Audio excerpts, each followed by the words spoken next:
Today on MommyCast, I'm speaking with Brooke Peterson, who is the founder of the blog, Things Your Mother Never Taught You. And she is our newest MommyCast correspondent. Brooke, welcome to MommyCast. Thanks for having me, Gretchen. I'm so excited to be here. Tell me a little bit about your blog, and then I want to learn a lot about you. You know, I grew up in this house of incredible women. My grandmother was a chef, and my mom was a dressmaker. And I learned so many great life skills and really, I think what you kind of consider old-fashioned home economics. And I noticed as my friends were having children and kind of starting out on their own and starting their own families, they didn't have some of those skill sets. And they're smart, capable, brilliant women, but they needed to learn how to do some of these things. And so I started my blog, and I've been doing it ever since, and I love it. And it's a little fashion, a little home, a lot of cooking, and a lot of kids. Right. So where did you grow up? I grew up actually in Utah, which is a really neat place to grow up because the culture is very home-centered. And everybody makes a lot of their own things. Like a lot of girls I went to school with made their clothes. The moms are still very much into, everybody sits down at dinner in our neighborhood at 6 p.m. and has dinner together.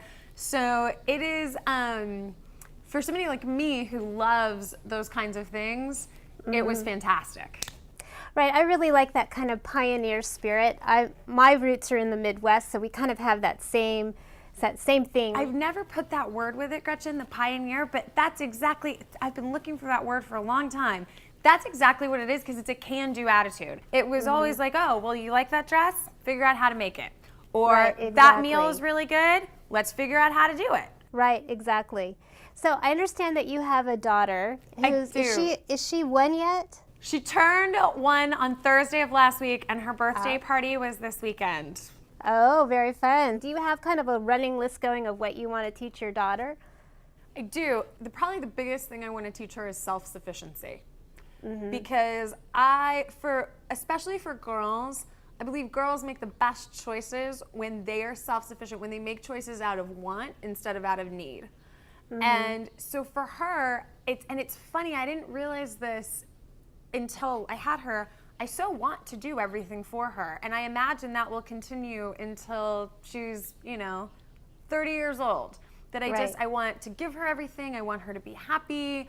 I don't want to see her struggle. But I also realize that in order for her to be self-sufficient, I need to let her work for things. And I think walking has been one of those things where I just want to pick her up. When I see that she's struggling, I just want to pick her up and walk her to the next room. But if I have a little bit of patience and allow her to get a little frustrated, she's been able to learn how to walk. And it's been a real lesson for me of letting them kind of learn on their own and learn to be sufficient on their own, and not inserting myself all the time to save the day.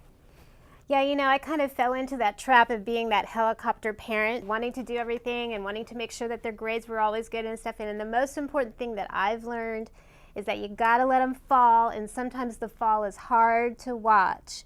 It's so much harder than I thought it would be, Gretchen. So much harder. And it's counter to what feels good. Do you have the opportunity to have family dinners a lot right now? We do. We make Monday nights a mandatory no excuses family dinner. So everybody is here at the table at 5:30.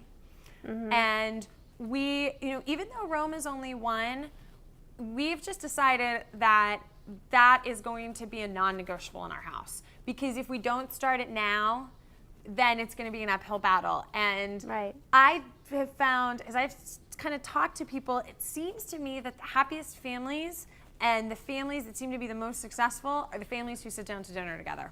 And there's just no way to get around it. The hardest part is as your kids get older and they've got after-school activities and sports and everything, those things just constantly interrupt that time of day. And what we have learned is that you have to be flexible. And sometimes, it may not be till 8 o'clock at night, or sometimes it may not be Tuesday night. But you still have to have throughout the week those anchoring points, like you said. And maybe sometimes it's breakfast instead of dinner. Yeah, I was going to say, some of my friends with littler kids whose maybe husbands work later into the evening, they were telling me they do breakfast together every morning.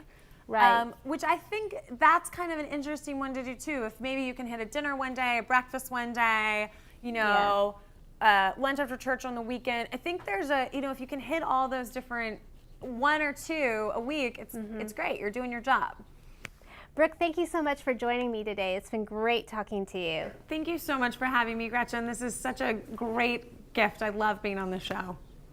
We look forward to talking to you next week, so I hope you have a great day, and we'll talk to you soon. Thanks, Gretchen. Bye. Bye. Hi there. Thanks for watching. And if you want to talk to us some more, you can find us on Facebook, facebook.com/MommyCast.